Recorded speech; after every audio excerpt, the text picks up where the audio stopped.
From a celebrated stage queen to a blacklisted pariah overnight, this is Cora LaRedd, the woman Hollywood silenced. Erased by MGM, her story exposes the truth they don't want you to know. She was a physical force that the establishment could not easily control. Destroyed for two unapologetic reasons.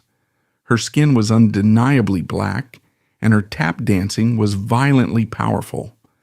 When studio executives handed her a filthy, non-negotiable ultimatum, demanding she powder her face white and weaken her explosive machine gun steps to fit their acceptable mold, she flatly refused. She chose to have her million-dollar career buried alive rather than compromise her raw essence. Why did a supreme entertainment empire feel so physically threatened by a pair of tap shoes that they had to wipe a genius from the ledgers of history? Cora LaRedd did not emerge from a romanticized era of poetry and jazz. She forged her existence on the unforgiving blocks of 1920s Lower Manhattan. In an industry that demanded absolute quiet submission from minority performers, she did not politely ease her way onto the stage. Instead, she thrust herself into the grueling, aggressively male-dominated arena of tap dance. The industry expectation at the time was clear. Female performers were trained to be delicate, airy, and purely ornamental. Cora completely disregarded this standard.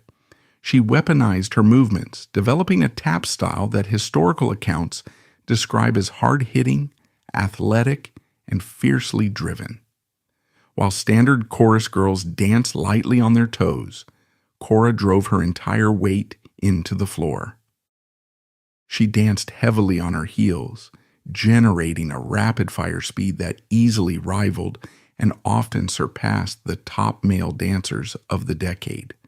It was an overwhelming display of physical masculine energy.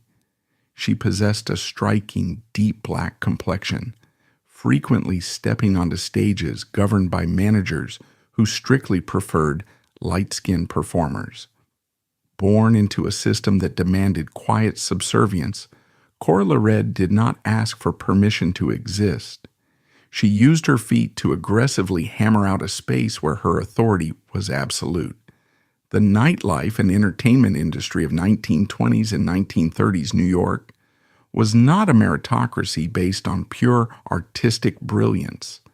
It was a heavily guarded, ruthlessly segregated ecosystem engineered entirely for the comfort and visual pleasure of wealthy white patrons.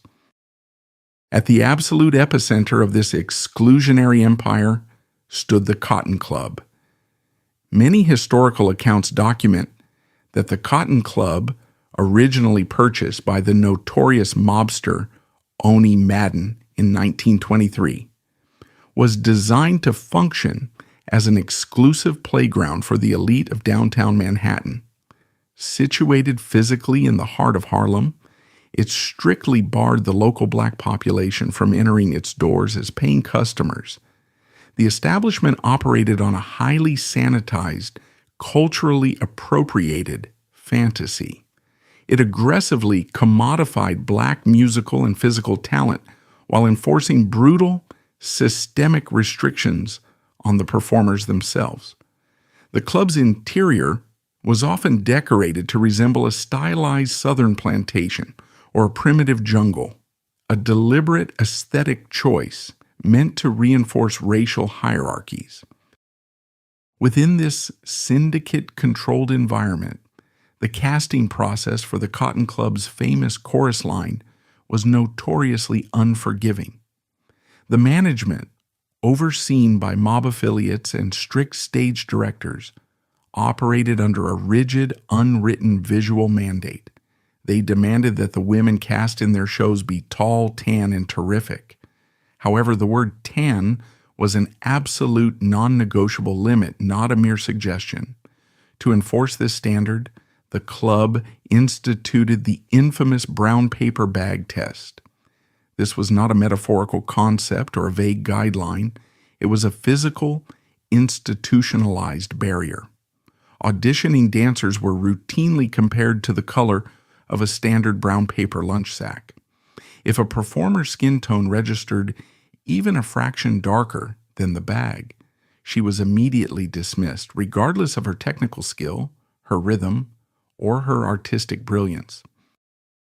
This visual segregation was violently enforced to protect the fragile superiority of the white patrons who bankrolled the syndicate. A dark-skinned woman radiating raw, athletic power was considered a direct contaminant to this curated, submissive fantasy. The establishment feared that allowing genuine, unfiltered black brilliance onto the main floor would expose the mediocrity of their hand-picked light-skinned cast. The club's architecture of discrimination was built explicitly to keep women exactly like Cora locked outside in the alleyways. The rationale behind this vicious policy was deeply rooted in the colorism of the era. The industry demanded that minority women presented on premier stages possess light skin, delicate facial features, and a pliable, non-threatening demeanor. The syndicate bosses and club managers wanted to present a specific, comfortable illusion to their white clientele. They required the female performers to act as a soft, aesthetically pleasing, and subservient backdrop. The chorus girls were directed to glide across the stage, offering fluid, ornamental movements that visually reinforced their intended status as delicate, manageable entertainment. This insidious practice of color segregation extended far beyond the heavy wooden doors of the Harlem nightclubs. The Hollywood studio system of the 1930s, dominated by rapidly growing empires like MGM, operated on identical and often more permanent prejudices. Film production during the transition into the sound era was a highly technical process, and the technology itself was biased. Camera lenses, film stock, and stage lighting techniques were exclusively calibrated for pale skin. Orthochromatic film, widely used at the time, notoriously rendered dark skin as a muddy, undefined shadow. Consequently, studio executives utilized this technological limitation as a justification for exclusion. Dark-skinned black women were systematically barred from glamorous, authoritative, or leading roles. When they were permitted on screen, they were forcibly relegated to playing domestic workers, comedic relief, or silent background extras. They were never allowed to be the focal point of beauty or power. The psychological toll of this systemic colorism was immense. It manufactured a hostile, hyper-competitive hierarchy within the black entertainment community itself, establishing a cruel reality where proximity to whiteness equated directly to proximity to wealth and survival. Performers faced immense pressure to bleach their skin, alter their natural features, and suppress their identities just to secure a basic paycheck. Into this meticulously engineered, deeply racist environment walked Cora LaRedd. She was the absolute walking antithesis of the Cotton Club's foundational rules and Hollywood's visual demands.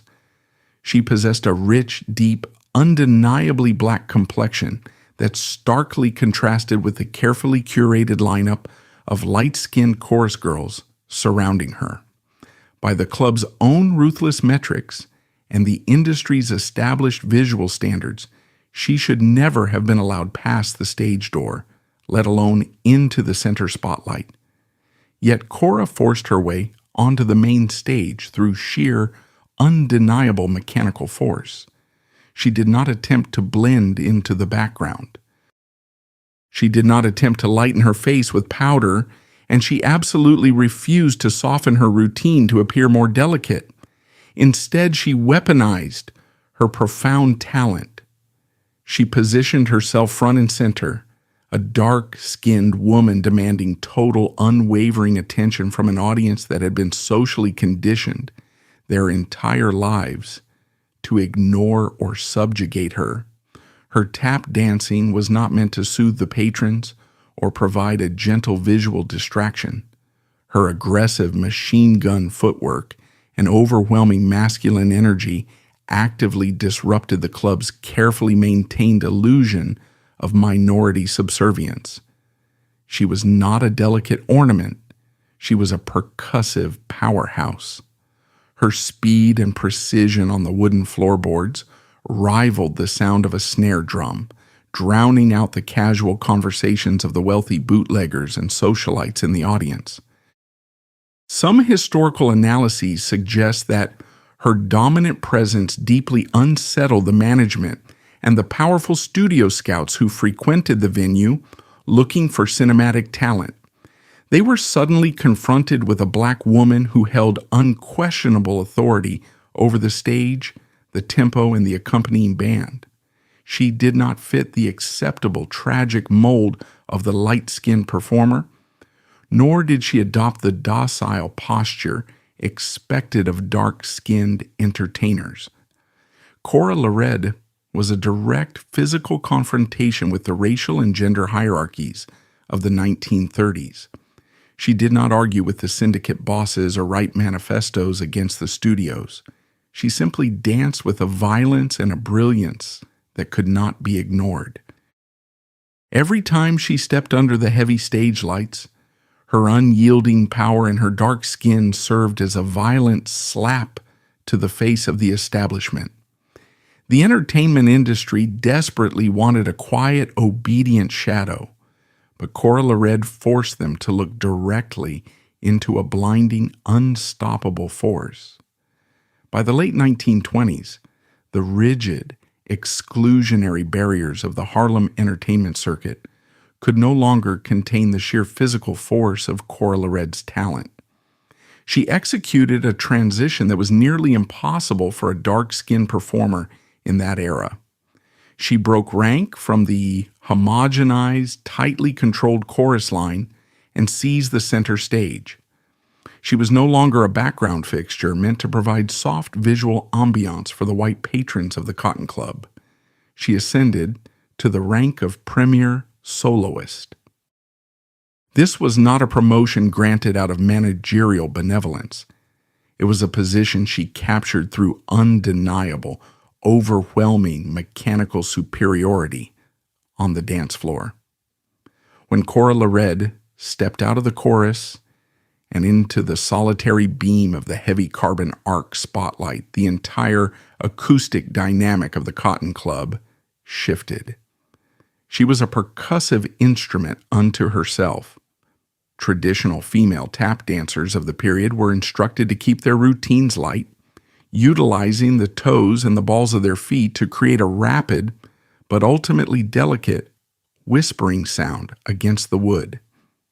Cora rejected this methodology entirely. She employed a flat-footed, heavy-heeled technique that required immense lower body strength and cardiovascular endurance. She drove the steel plates of her tap shoes into the stage floorboards with the concussive force of a pneumatic drill. The physical reality of her performance was staggering.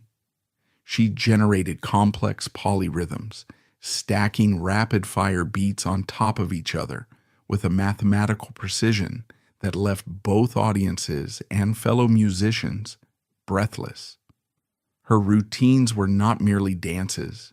They were athletic feats of aggression and control. She moved with a muscular, dominant energy that thoroughly eclipsed the male tap dancers who shared the bill. In a room designed to subjugate her, she used the sheer volume and velocity of her footwork to demand absolute, unwavering silence from the notoriously loud, wealthy bootleggers, politicians, and socialites who packed the club's tables. They were forced to stop their conversations, put down their glasses, and bear witness to a masterclass in rhythmic authority. Her supremacy on stage naturally evolved into musical leadership. Cora did not merely dance to the accompaniment of the house orchestra. She dictated the terms of the music. She took command of her own backing band, famously known as the Red Peppers. In the fiercely patriarchal structure of the 1930s jazz and cabaret scene, the sight of a black woman standing in front of a brass and rhythm section, directing the tempo and the breaks with the sharp movements of her feet, was a radical disruption of the established order. The Red Peppers were not there to lead her. They were there to catch her. The dynamic between the dancer and the musicians was a high-stakes, high-velocity conversation. Cora would launch into a blistering, improvised sequence of heel drops and syncopated rhythmic strikes, effectively throwing down a musical gauntlet. The horn section and the drummer were then forced to respond, matching her intensity and her speed. She functioned as the primary percussionist, the conductor, and the visual focal point all at once. Historical records from the period indicate that her sense of timing was flawless. She could accelerate the tempo to a terrifying speed, maintaining perfect clarity in every single strike of the steel tap, before halting the entire band on a dime with one final deafening stomp. She controlled the oxygen in the room. It was during this period of absolute stage dominance that Cora LaRedd claimed the definitive title that would cement her legacy, the Queen of Truckin'. Truckin' was not just a passing dance fad.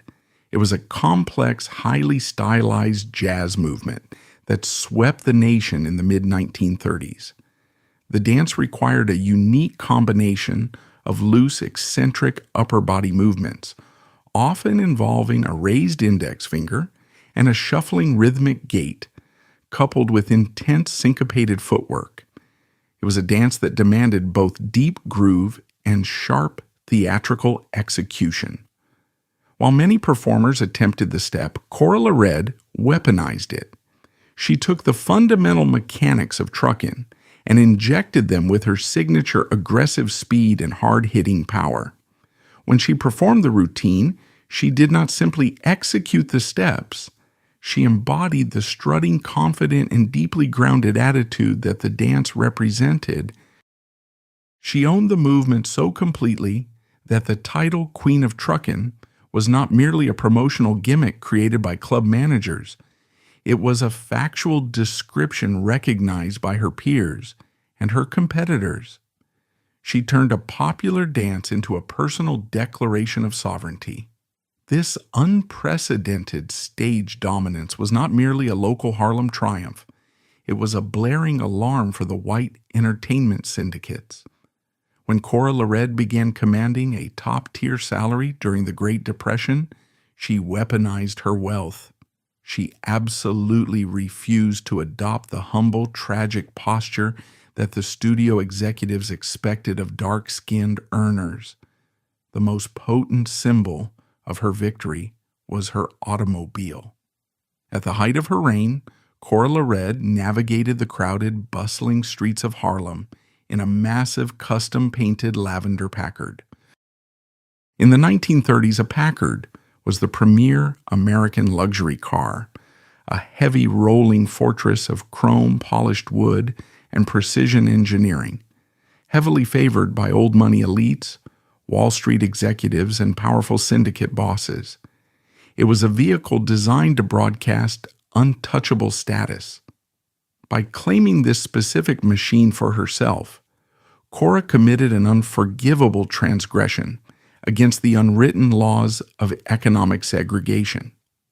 She was openly mocking the financial gatekeepers who believed minority entertainers should remain perpetually impoverished and grateful. Every time that lavender engine roared to life, it served as a loud, mechanical defiance of the systemic poverty forced upon Harlem.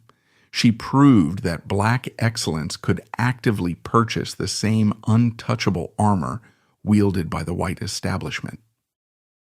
For a dark-skinned black woman to simply own a Packard during the Depression was a statistical anomaly. To have it custom painted in a striking, highly visible shade of lavender was an act of profound, calculated audacity. She did not want to blend in with the dark sedans of the city. When she drove down Lenox Avenue, the lavender Packard was a massive, moving monument to her success. It was a physical manifestation of the power she had hammered out on the wooden stages of the Cotton Club. The car demanded space on the road just as she demanded space in the world. It was a daily mechanical reminder to both the black community and the white establishment that Cora LaRedd had beaten the system on her own terms. Her wardrobe served a similar strategic purpose. Cora frequently wrapped herself in sweeping, full-length mink coats. In the frigid winters of New York, these heavy, expensive pelts were not merely garments meant for warmth. They were sartorial weapons. Mink was the ultimate identifier of elite status, a material explicitly reserved for the wives of the wealthy white men who frequented the clubs where Cora performed. By cloaking herself in the same luxury, she forcefully blurred the rigid lines of class and race. When she exited the Cotton Club in her sweeping mink, stepping into a custom lavender Packard, she projected the aura of an untouchable sovereign. But sitting in the shadows of those same Harlem crowds were the talent scouts and fixers for the Hollywood monopolies. To them, a dark-skinned woman flaunting such absolute, unapologetic confidence was not a star to be cultivated. She was a structural threat to the segregated hierarchy of American cinema. However, the maintenance of this empire required a brutal, punishing physical toll. The schedule at the Cotton Club was notoriously grueling, operating more like an industrial assembly line than an artistic venue. Performers were routinely required to execute 3 high-intensity shows a night, often starting late in the evening and running until the sun came up the following morning, 7 days a week, with virtually no time off. For a tap dancer of Cora's caliber, whose entire act relied on explosive concussive force, this schedule was an exercise in extreme physical endurance. The human body is not naturally designed to absorb the constant violent shock of driving steel into wood thousands of times a night. Her knees, her ankles, and the arches of her feet bore the brunt of this relentless punishment. Yet there are no records of her complaining, and there is no evidence of her ever reducing the velocity or the power of her routines to save her energy.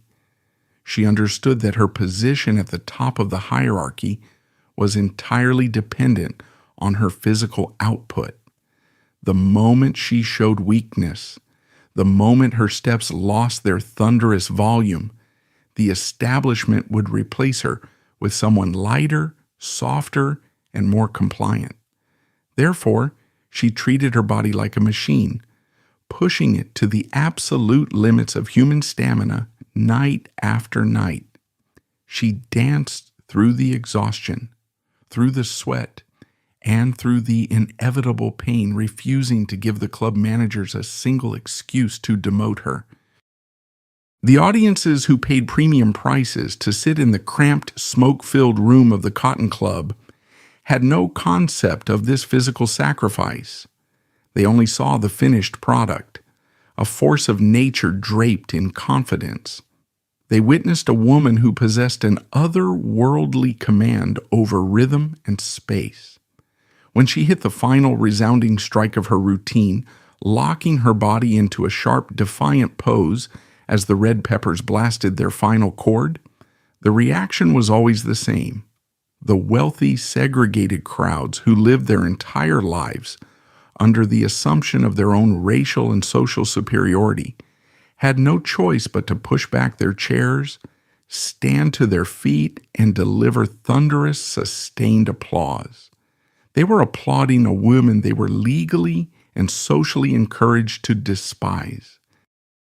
In those fleeting minutes of the standing ovation, the strict racial codes of 1930s America were temporarily suspended by the sheer, undeniable gravity of Cora LaRedd's talent.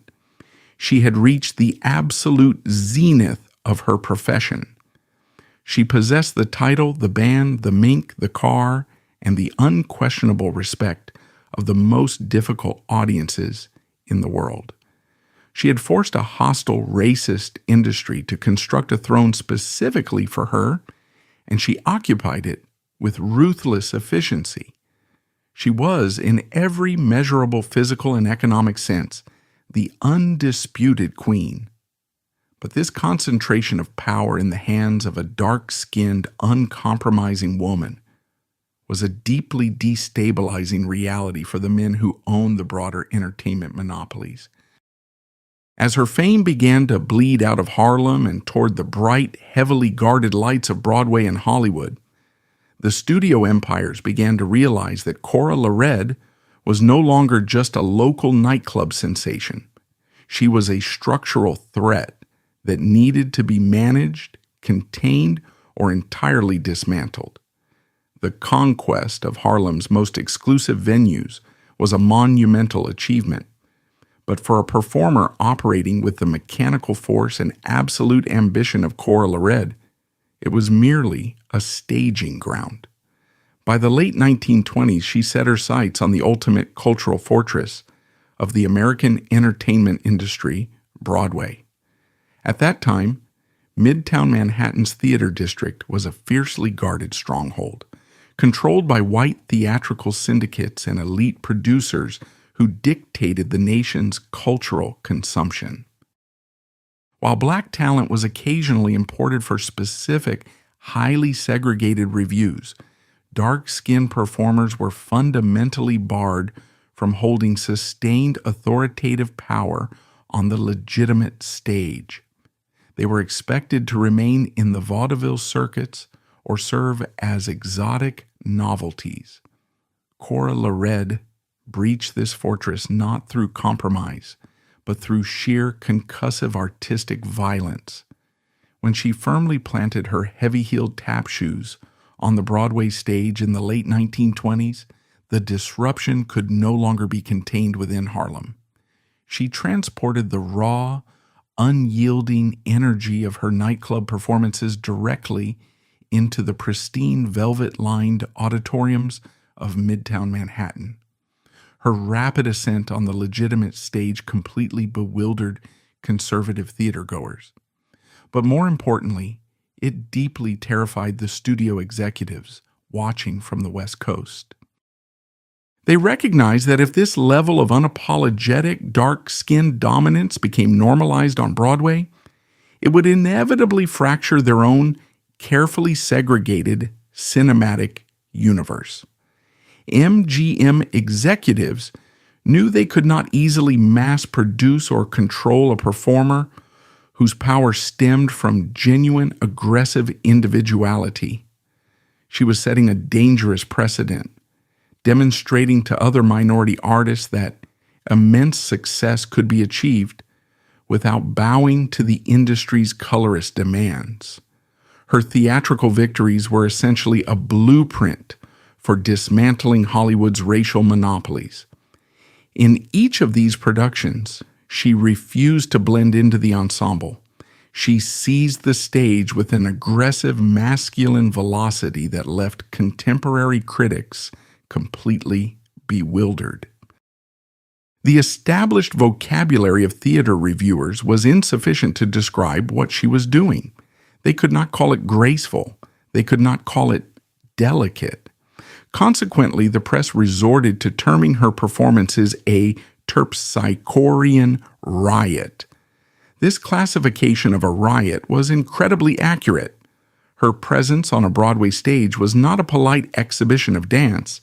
It was a rhythmic assault on the senses and the established social order.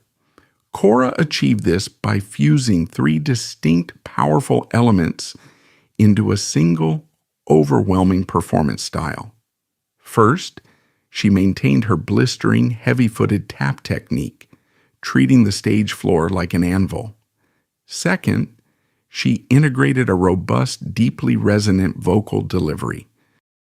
She did not sing with the high, breathy fragility expected of female leads. She sang with a commanding, brassy authority that matched the volume of her footwork. The third element of her Broadway dominance was perhaps her most radical, her unapologetic, open physical sexuality. During this era, the American entertainment machine systematically desexualized dark-skinned black women. They were relentlessly forced into the visual archetypes of the maternal domestic worker or the sexless comedic sidekick. They were never permitted to be presented as objects of genuine desire, nor were they allowed to own their physical allure. Cora LaRedd entirely rejected this mandated erasure. She moved her body with a deliberate, commanding sensuality. She deployed a fierce, knowing physicality that demanded attention. She was not passively submitting to the gaze of the audience. She was actively hijacking it. By projecting total confidence in her dark skin and her athletic physique, she transformed her sexuality into a weapon of dominance, proving that a black woman could hold absolute magnetic authority over a Broadway theater. However, the written reviews and the playbills of the late 1920s can only offer a fragmented echo of her power. The true mechanical brilliance of her style is locked within the physical evidence she left behind on celluloid. In 1933, as the Hollywood studio system began to consolidate its grip on the musical genre, Cora was captured on film in the musical short, That's the Spirit. Within this film, she performs a sequence titled Jig Time, providing a permanent, undeniable historical record of her supremacy. This footage is the Rosetta Stone for understanding why she was both deeply revered by her peers and ultimately feared by the industry executives. When the camera focuses on Cora and That's the Spirit, it does not capture a performer relying on cinematic editing or camera tricks to create the illusion of speed. It captures a master percussionist operating at the absolute peak of human physical capability. Reviewers of the 1930s frequently praised her shimmering speed, but the surviving film strip reveals something much more profound, an ironclad physical discipline. As the music begins, she launches into a sequence of complex, syncopated heel drops. Her lower body operates like a finely tuned industrial engine. The velocity of her feet genuinely blurs the orthochromatic film stock, executing mathematical polyrhythms with a precision that defies the physical limitations of heavy tap shoes. She drives her weight directly into the floorboard, generating a sharp staccato gunfire of sound that cuts through the brass arrangement of the backing band. Yet while her feet execute this violent, high-speed mathematics, her upper body tells a completely different story. She does not look strained. She does not look exhausted. Her posture is impeccably straight. Her shoulders are squared, and her face projects a fierce, joyful defiance. She stares directly through the lens of the camera, completely unbothered by the sheer physical exertion required to maintain her pace. This visual juxtaposition, the furious, aggressive machinery of her footwork, combined with the calm, arrogant authority of her posture, is the very essence of Cora LaRedd. Every single strike of iron against the stage in that 1933 footage serves as a historical document. It is a sonic rebellion captured in black and white. She was not merely executing choreography to entertain a Depression-era cinema audience. She was aggressively carving out a permanent physical space for a dark-skinned, uncompromising woman in the very center of the American cultural consciousness. Her steps in That's the Spirit were a manifesto delivered through rhythm. They declared to the theater producers, the studio executives, and the segregated audiences alike, I am here, my talent is absolute, and I will not shrink, soften, or alter my physical reality to make you comfortable. She had conquered the nightclubs, she had battered down the doors of Broadway, and she had committed her genius to film. She was an unstoppable singular force, operating entirely on her own terms. But this level of unchecked independent power is exactly what the corporate monopolies of Hollywood could never allow to exist. The summons from Culver City arrived not as an invitation, but as a rigid directive. MGM executives did not ask Cora LaRedd to visit their California empire. They scheduled her arrival. She boarded the westbound train at Pennsylvania Station, leaving the familiar nocturnal rhythms of New York for the blinding, aggressive sunlight of Los Angeles. The physical transition was jarring. She traded the dense, smoke-filled oxygen of the Harlem cabarets and the echoing wooden acoustics of Broadway for a sprawling, industrialized compound surrounded by high concrete walls and guarded iron gates. The MGM lot was a self-contained city, a massive manufacturing plant operating on a strict mechanized schedule. As she walked through the central thoroughfare toward the executive building, the sheer scale of the monopoly was physically intimidating. Thousands of extras, technicians, and contract players moved efficiently from soundstage to soundstage, all operating under the absolute control of the men sitting in the top floor offices. Cora was directed into a waiting room characterized by heavy sound-dampening carpets and thick velvet curtains. The architecture itself was hostile to a tap dancer.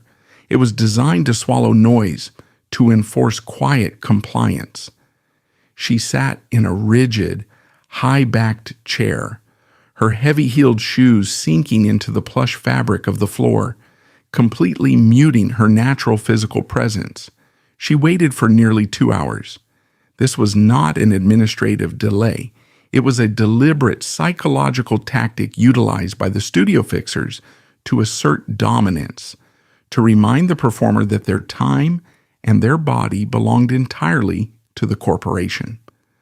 When the heavy mahogany door finally opened, she was not greeted by directors or choreographers, but by lawyers and studio vice presidents. She walked into a sprawling office reeking of stale cigar smoke and polished leather. The men behind the desk did not offer her a drink or engage in pleasantries regarding her recent Broadway successes. They gestured to a thick, multi-page contract resting on the center of the table. They instructed her to sit and listen. They did not ask for her creative input. They began to dismantle her physical reality piece by piece. The first directive targeted her skin.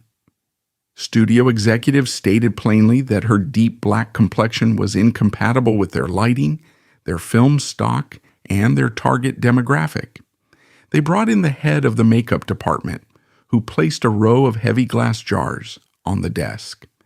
Inside was thick, chalky grease paint and industrial skin-lightening powder. The executives informed Cora that she would report to the makeup chair 3 hours before any camera rolled.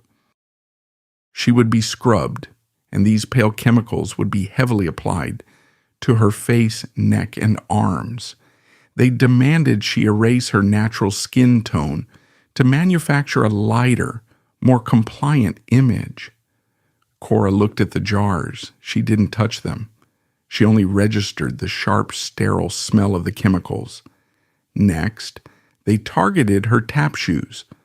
A sound engineer entered carrying one of Cora's actual shoes pulled from her luggage. He pointed to the thick iron plate screwed into the heel and toe. The executives claimed their new sensitive studio microphones could not handle the sheer volume of her heavy steps. The iron plates had to be permanently removed. They handed her a substitute pair made of thin leather with hollowed-out wooden heels. Cora held them in her hands. They weighed nothing. They were designed to produce a weak, quiet scrape. The executives ordered her to abandon her flat-footed, heavy-heeled technique. She was to shift her weight to her toes, dance lightly, and slow her tempo. They wanted her to stop striking the floor and start gliding.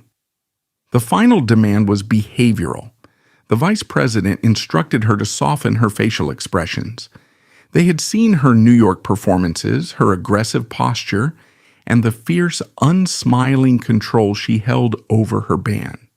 They told her this demeanor was unacceptable for a minority performer on a national screen. They required her to smile constantly, look grateful, and appear submissive. They pointed to the signature line on the contract and placed a pin on the desk, expecting their economic leverage to force her compliance. Cora LaRedd remained completely silent. She did not argue about microphone specifications or makeup policies. She looked at the pale grease paint. She looked at the flimsy leather shoes, and then she looked directly at the executives. She placed the wooden-heeled shoes back onto the desk and stood up. She did not pick up the pen. Without saying a single word, she turned her back on the men, walked across the carpet, and opened the heavy door herself. She walked out of the office, down the long corridor, past the studio guards, and marched out of the Culver City gates directly back to the train station. She chose the soot and the wooden floorboards of Harlem over a sterilized, pale execution in California. The physical journey back across the country was a grueling multi-day transit, but the true violence awaited her upon her return to New York. The studio bosses were not merely insulted by her walkout, they were enraged by her display of autonomy. They immediately activated their network of East Coast syndicate connections. When Cora arrived back in Manhattan, the atmosphere had drastically shifted.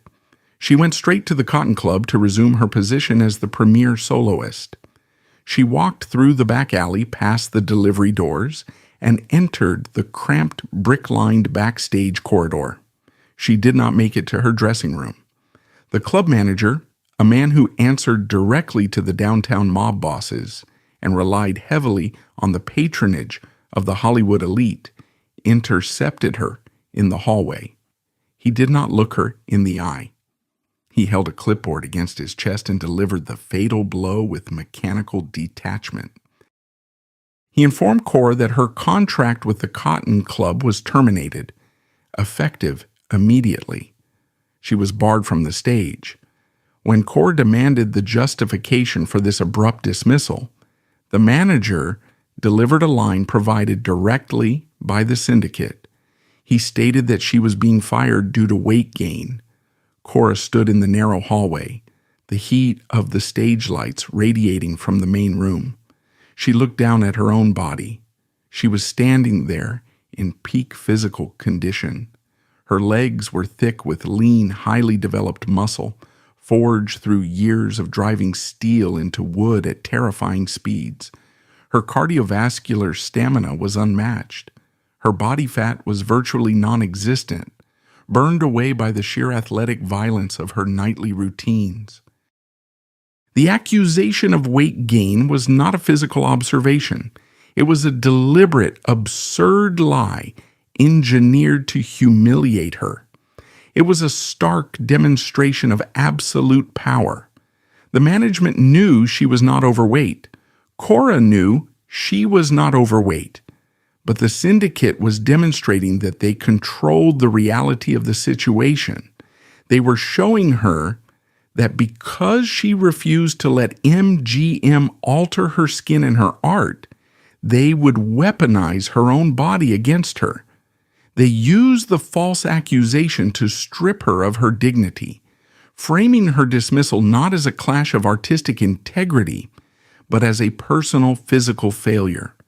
She was given 15 minutes to clear her belongings. She walked into the dressing room she had occupied for years. She packed her makeup, her costumes, and her heavy tap shoes into a leather trunk. As she carried the trunk back down the corridor, she passed the lineup of the new chorus girls, preparing for the evening show.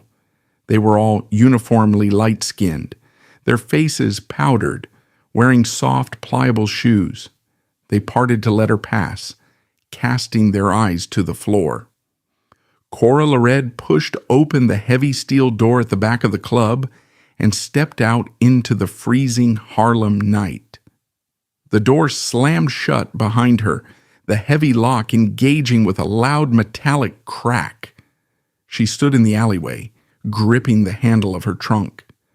She had kept her black skin, and she had kept her iron plates, but the machinery of the industry had successfully severed her from the stage.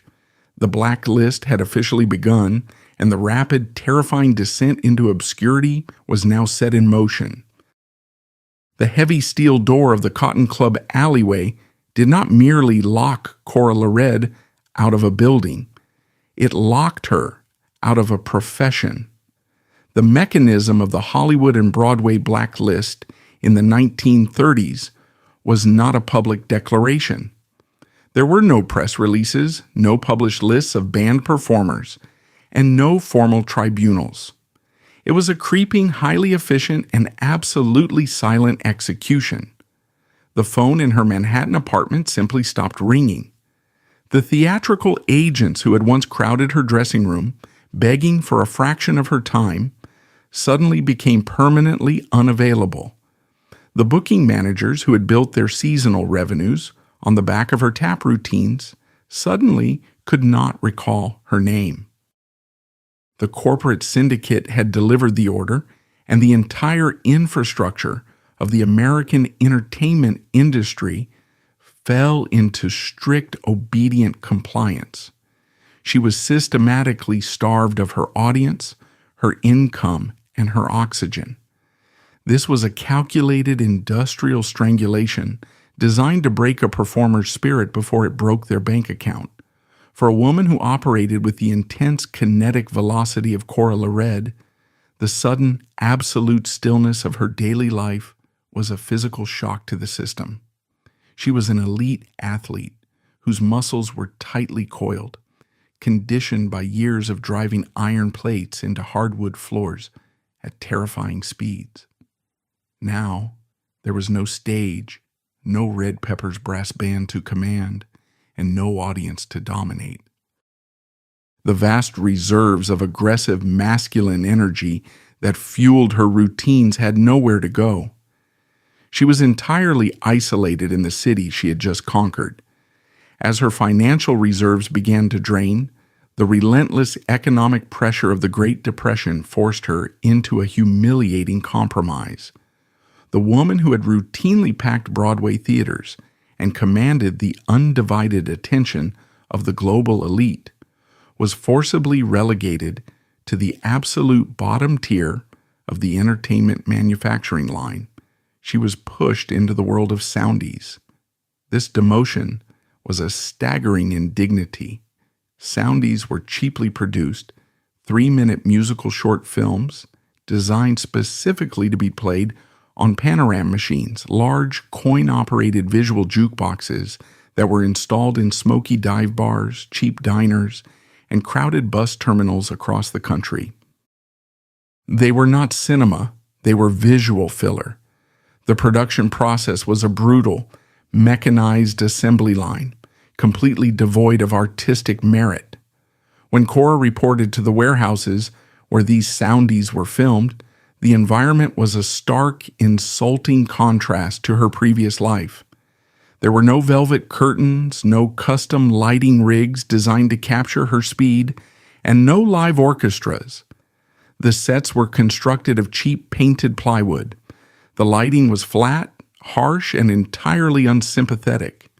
The directors did not care about the nuance of her polyrhythms or the fierce, defiant posture she held. They only cared about rushing through the production schedule to minimize costs. She was forced to stand in front of a static, unmoving camera and execute her blistering tap routines to pre-recorded, often badly compressed audio tracks. When the final product was distributed, her singular genius was reduced to background noise. Patrons in a crowded tavern would drop a dime into the slot of the panorama machine, and Cora LaRedd's image would flicker onto a tiny, low-resolution glass screen. She danced her heart out, driving her heels with the same concussive force that had once leveled the Cotton Club. But now, she was competing with the clinking of beer glasses, the shouting of drunken patrons, and the thick haze of cheap cigarette smoke. She had been transformed from a reigning sovereign of the stage into a mechanized novelty, activated by a 10-cent coin. This degradation was compounded by the rapid, structural collapse of the world she had built her identity around. In 1936, the original Cotton Club in Harlem permanently shut its heavy doors. The shifting racial and economic demographics of the city, accelerated by the devastating Harlem race riots of 1935, had fractured the nightlife economy. The wealthy white patrons who had previously flooded uptown Manhattan retreated to the safety of Midtown. The club attempted to relocate downtown, but the raw electric energy of its golden era was permanently extinguished. The infrastructure that had supported the massive, sprawling jazz revues collapsed. The era of the dominant solo tap dancer was being aggressively pushed aside by the rising tide of big band swing, and eventually the smooth vocal-driven pop that the studios found far easier to control and monetize. MGM's campaign of erasure was flawlessly executed. They did not just sever her contracts, they dismantled her entire support infrastructure, leaving her isolated against the full weight of a corporate monopoly. The death of her mother in the late 1930s compounded this industrial strangulation. The blacklist was not merely a loss of income. It was a forced mechanical shutdown of her existence engineered by men who could not tolerate her power. The vibrant muscular energy that had defined her existence completely evaporated. The custom-made tap shoes with their heavy iron plates were pushed to the back of a closet, the metal slowly beginning to oxidize and rust in the damp New York air. The lean, athletic muscles in her legs slowly lost their tension. The lavender Packard, once the ultimate rolling monument to her defiance, had to be sold off to cover basic living expenses. The heavy mink coats were taken to the pawnbrokers. Every physical symbol of her hard-won victory was systematically stripped away, piece by piece, until she was left with nothing but the silence of her apartment. But the brutal, unforgiving mechanics of New York City demanded that she survive. Rent had to be paid. Food had to be purchased. With the doors of every theater, nightclub, and film studio permanently locked against her, Cora LaRedd was forced to abandon her art entirely. The woman who was widely regarded as the greatest female tap dancer of her generation walked out into the freezing streets of Manhattan and took a job driving a taxi. The transition from the backseat of a custom luxury car to the driver's seat of a mass-produced heavy fleet vehicle is a brutal study in lost power. Driving a taxi in the 1940s was an exhausting, physically punishing occupation, entirely devoid of glamour. The cabs of that era were massive, heavy steering machines that required immense upper body strength to maneuver through the chaotic, aggressive traffic of the city. The cabins were drafty in the winter and suffocatingly hot in the summer. They smelled constantly of cheap gasoline, worn leather, and damp wool. For 12 hours a day, Cora sat behind a sticky, massive steering wheel. Her hands, which had once snapped out crisp, authoritative rhythms to command the Red Peppers brass band, were now calloused and stained with engine grease, gripping the heavy gear shift. Her feet, which had possessed the mathematical precision of a snare drum, were now relegated to slamming the heavy, stiff clutch pedal in stop-and-go traffic. The sheer mechanical drudgery of the work was a daily grinding insult to her physical capabilities. Every shift behind the wheel was a stark reminder of the corporate violence inflicted upon her. The same syndicate bosses who had once paid thousands of dollars to watch her command a stage now utilized the identical streets to enforce her financial starvation. The heavy steering wheel became a symbol of her forced containment, a brutal downgrade from the limitless freedom she once felt under the spotlight. MGM had successfully weaponized the harsh economy of New York to complete her public execution. The psychological torture of this existence was even more severe. Her roots inevitably forced her to navigate the very streets she used to rule. She had to drive past the glittering marquees of the Broadway theaters where her name had once dominated the skyline. She had to idle at traffic lights outside the midtown clubs where the doormen who used to bow to her as she exited her lavender Packard now completely ignored the tired black woman behind the wheel of a yellow cab. She picked up fares, wealthy theatergoers, businessmen, and tourists, and drove them to the shows she was forbidden to perform in. They sat in the back seat of her cab, casually discussing the performances they had just seen, completely unaware that the silent driver navigating the heavy vehicle through the rain was a living legend. They had no idea that the hands gripping the steering wheel belonged to the Queen of Truckin'. The sheer agonizing anonymity of this existence was the ultimate victory for the studio syndicate. They had not just taken her career, they had successfully rendered her entirely invisible to the world.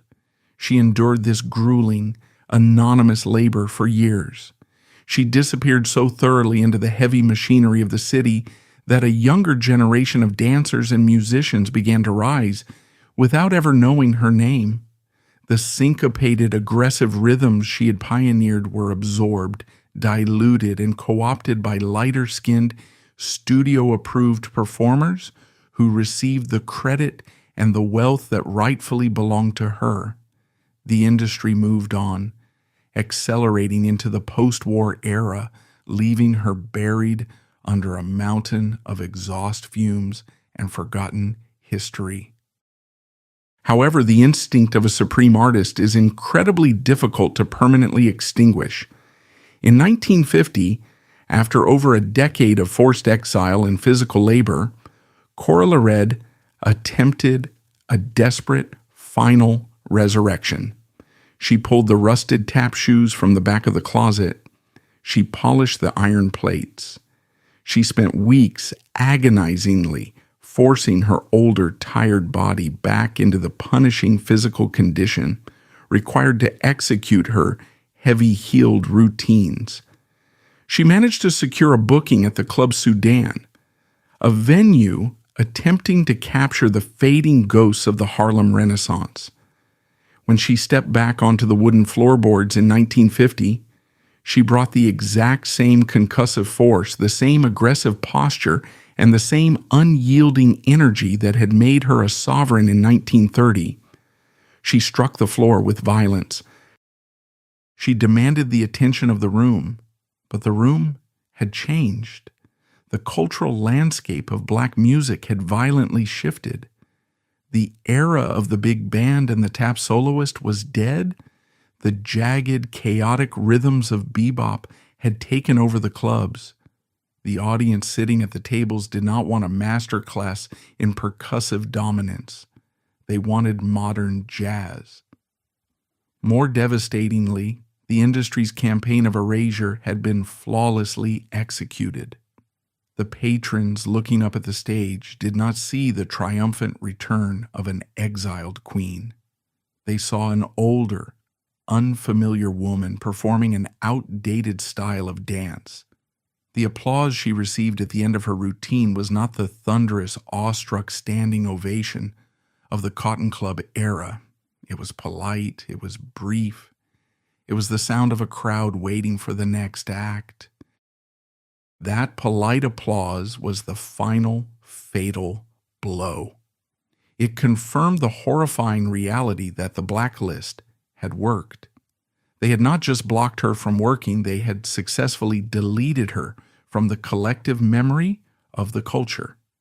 The realization broke whatever fight she had left. She walked off the stage of the Club Sudan, packed her iron-plated shoes into her bag, and never danced in front of a paying audience again. The final decades of Cora LaRedd's life were spent in absolute silence. She retreated from the public eye, living in a world that owed its rhythmic foundation to her, yet refused to acknowledge her existence. On March 21, 1968, Cora LaRedd passed away without front-page obituaries or grand memorials from the entertainment industry. Yet, her physical reality could not be completely erased. Today, surviving footage of her 1933 performance in That's the Spirit leaves modern audiences in breathless shock. She remains an undeniable testament to the dual blades of colorism and sexism in early 20th century entertainment. Reaching through the decades, her concussive technique demands the respect she was denied in life. Her story leaves us with a profound truth. In a world that demands you alter your very essence for the comfort of the establishment, the greatest act of rebellion is to remain exactly who you are.